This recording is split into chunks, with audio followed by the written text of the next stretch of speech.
Magandang gabi!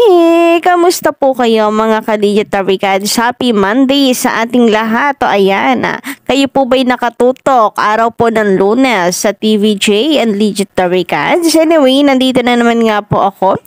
Ang nag-iisang nagmamaganda po ninyo gabi-gabi at araw-araw na ka-legit na recads na mag-atid po sa inyo ng mga latest update and fresh happenings hinggil po sa TVG and the legit the recads. But before that, nais ko po munang i-shoutout ang ilan sa mga masusugid po natin taga-subaybay bilang pasasalamat sa walang sawa po ninyong pagsuporta at pagtutok parati po sa ating mga daily updates.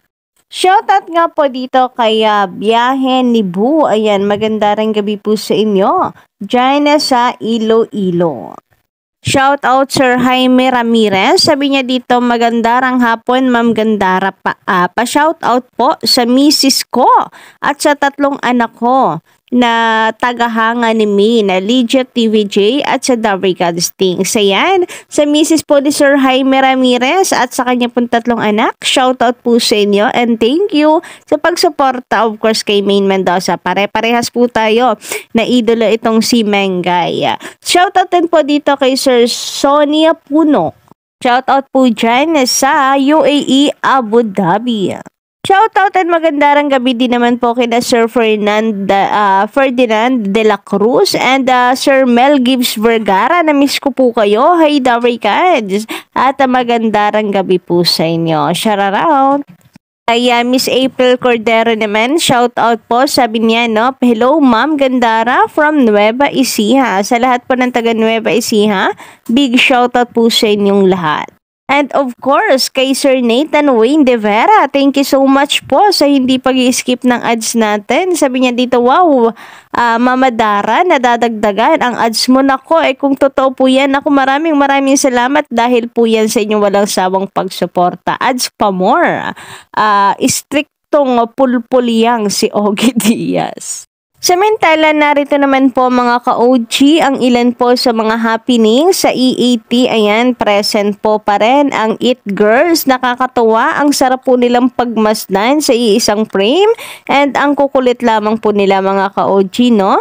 And sana nga raw po ay more segments pa ng TVJ na magkakaroon po talaga ng bonggang exposure ang mga It Girls. Samantala, nais din naman po nating i-congratulate ang player po sa Therapy na kung saan nakakuha nga po sila ng 44,000 pesos. Grabe nga yun. Congratulations. And nakakatuwa na marami pong natutulungan po ang TVJ po talaga sa kanila pong segment.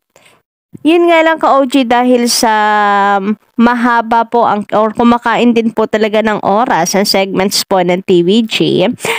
Okay lang naman po mga ka-OG, no? Hindi naman po tayo nagre-reklamo dahil nakakaaliw naman po ang segments po ng TVJ. Yun nga lang, dahil po sa mahaba po ang oras, plus mahaba rin po ang kanilang commercials dahil mabenta po talaga ang EAT sa mga Pilipino, nawawalan po ng oras yung iba pa po nilang segment like babala. Minsan po ay hindi na sila nakakapagbabala dahil kinakapos na po sila sa oras. Kaya until now talagang mainit pa rin na sinasuggest ng ilan na sana kahit another 20 minutes daw po ay habaan pa ang EAT. So, ito lang naman po mga ka-OG, mga suggestions lang ng ilan pong mga legit na recads. Alam naman po natin ang TVJ, mapagbigay naman po yan lalo na kung mga good suggestions naman po ang kanilang mga nakikita. Pero ayun nga, sabi po nila, yung babala ay minsan daw po nasasayang. Marami pa naman daw po na natututunan po talaga sa babala, wag kayong gano'n. Magaganda po ang mensahe. Pero minsan kapag nais din po talaga nila na isingit at talagang ipalabas po ang babala, nawawalan daw po ng saysay dahil nakakat po minsan, namamadali, nakakat at nawawala daw po yung shine nung segment. Kayo po ba guys, ano po ang inyong komento hinggil dito? But anyway, outfit check naman po tayo ka-OG, no? O, ito po yung ipinost ni Atasha na kung saan ito nga po yung outfit niya nung nakaraan sa EAT. And nakakatuwa guys, no? Kasi very fashionista po talaga si Atasha kahit simple lamang po siya manamit. Bagay na bagay po sa kanya at talagang litaw po ang kanyang kagandahan. Samantala, pag-usapan naman natin ngayon mga ka-OG ang patungkol po dito sa TV ads ng EAT na kung saan Lunes na Lunes ay panalo ka-OG, no? Para lamang pong pure gold. Always panalo. So bilang legit Tarikads ka-OG ay natutuwa po ako na Lunes ay talaga naman po nga ang dami po ng commercials ng TVG. Samantala sa kabilang dako mga ka-OG, narito naman po ang post ng isa pong panatiko ng Itbulaga ng tape na kung saan nasa na nga daw po yung mga nagsasabing nalulugi na ang tape at ang Itbulaga. So sabi dito, grabe, Itbulaga, 11 minutes, first gap, equivalent to 44 ads per gap. 3 gaps sila per day. So 132 ads per day at weekdays pa. Asan yung mga nagsasabing nalulugi ang tape it Abulaga? Well, unang-una, hindi naman po pare-parehas yan per gap. Hindi porke 11 minutes sa first gap, ganun din po yung mga susunod. Pero kung ganun nga ang nangyari, pare-parehas po, di sa Itbulaga po ng Tape Inc., di wow. Congratulations. Pero nananatili no, naniniwala kami na mas marami po ang commercials ng TVJ. Kaya naman congratulations po sa TVJ and Legit Tarikads. And syempre, hindi lang po ito basta-basta kuda. Dahil tiningnan nga po natin mga ka-OG ang every gap po ng commercial ng dalawa pong noontime show. And sabi nga po ng ilan, hindi po lahat ng duration po na ito ay lahat po ay products. Sa GMA Network ay lagi daw pong may mga nakasingit na teleserye.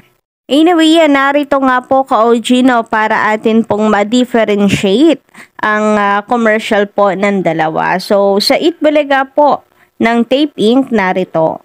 Oh, hi, yung sabi niyo pong 11 minutes sa first gap, ayan. Dito sa screenshot ko, 12 minutes pa yung bilang ko. Pero siguro, may point lang yan, kaya umabot siya ng 12 minutes. But ayun na nga, sige, eto na. 12 minutes, second gap, 11, then third gap ay 11 minutes. And eto, explain po natin. Kasi po, 47 minutes po na nagsimula sila mag-commercial, then bumalik po sila ng 59 na. So, 12 minutes po yon. Then, ang second gap ay 1:28, then nakabalik po sila ng 1:39. And then, dito naman, 11 minutes po yun ha. Then, ang third naman po ay base dito sa screenshot natin ay negative 41 po nag-start, then nagsimula po sila, bumalik po sila ng negative 30 na po yan. So total po niyan 11 minutes.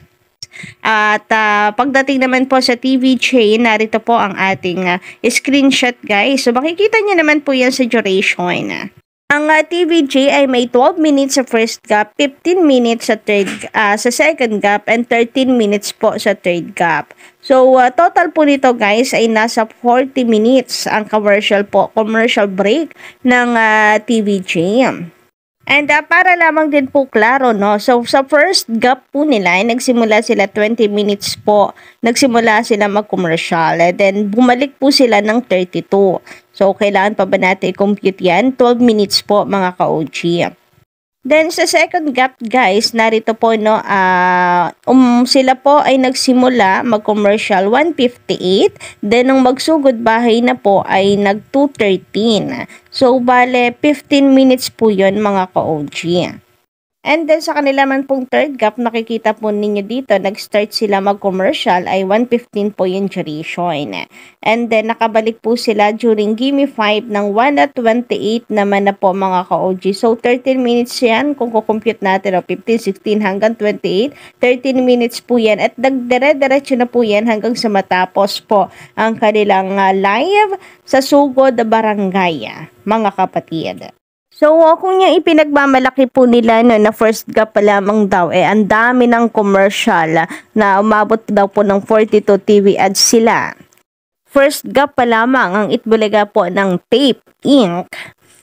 Sa kabuuan naman po, buong minuto mga ka-OG ay meron po silang 34 minutes overall commercials. So 34 minutes, hindi pa po natin alam kung lahat po ng yan ay TV commercial talaga or may mga singit pang teleseries. Ang TVG naman na mga ka-OG, total po nito ay 40 minutes na commercial. 'Di ba? Ang dami. Bale, 34 versus 40 minutes po. Mas marami pa rin ang sa TVG. Plus, mas marami pa rin ang kanila pong major sponsor.